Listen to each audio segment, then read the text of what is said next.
Hello, magandang tanghali mga kanegosyo. Alas 12:30 na ng tanghali, kaya katatapos ko lang magtinda dito sa my school.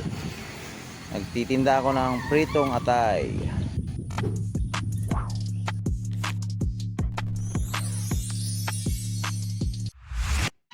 So ito, dahil matapos na akong magtinda at bawi na ako, so naisip ko yung mga alaga ko, lalong lalo na yung baboy namin. Kasi gutom na yon, wala pang nagpapakain. Alas 12:30 na ng tanghali. So kaya ito, dumaan na rin ako sa may nagtitinda ng feeds at bumili na rin ako ng pakain ko.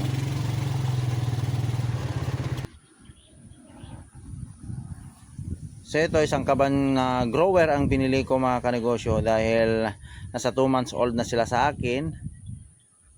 At bumili na rin ako ng pagpakain ko sa mga sisiw ko.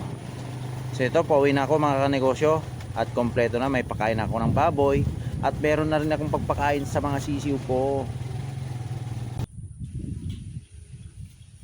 At dahil nga malayo-layo yung pagbubuhatan ko, kinuha ko muna yung motor ko mga kanegosyo, dahil nandito dito sa may bundok, dun pa sa kabila yung kulungan ko ng baboy.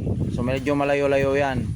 So kailangan kunin ko muna yung motor ko, single motor muna, para isasakay ko dito yung feeds at hindi na ako magbuhat pa. So ito mga kanegosyo, na isakay ko na, at syempre kukunin ko na rin yung pagpakain ko sa mga manok ko at larga na, dahil alam ko nagutom ng mga alaga ko.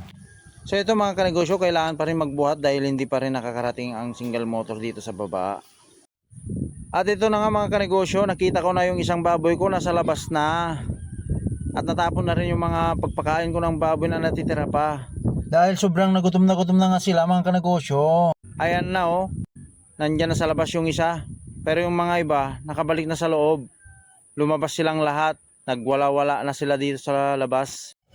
Kaya kailangan ko na silang paliguan mga kanegosyo, kasi ang dudungis na nila, putik-putik silang lahat, dahil napakawala sila sa labas. At dahil nga gutom na sila, pinaliguan ko muna sila bago ko sila papakainin.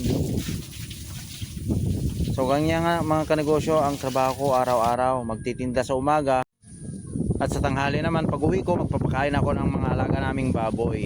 At sa hapon naman at umaga, yung asawa ko ang nagpapakain mga kanegosyo.